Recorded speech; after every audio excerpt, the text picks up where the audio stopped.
இத்தனை லட்சம் புலம்பெயர் தொழிலாளர்கள் வந்து வாழ்வதற்கு தென்னிந்தியாவில் இடம் இருக்கிறது, தென்னிந்தியாவில் வளம் இருக்கிறது, தென்னிந்தியாவில் வேலை வாய்ப்பு இருக்கிறது என்றால் தென்னிந்தியாவுக்கு கூடுதல் கவனம் செலுத்த வேண்டியது ஒன்றிய தலைவரின் கடமை தானே. அப்படி தென்னிந்தியாவை முழுக்க மறந்து விட்டார் ஒன்றிய தலைவர்.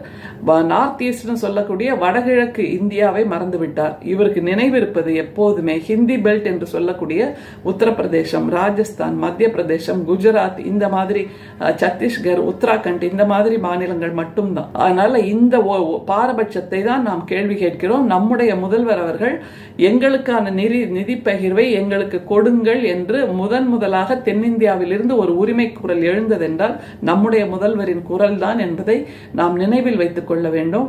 நிச்சயமாக ஒன்றியத்தில் இருக்கின்ற எதேச்சாதிகார அரசை நாம் நீக்கியாக வேண்டும். இல்லை என்றால் நாம் உழைத்து கொண்டே இருப்போம். நமக்கு வரவேண்டிய நிதி பகிர்வு எதுவுமே வராது. நாமம் தான் போட போகிறார்கள்.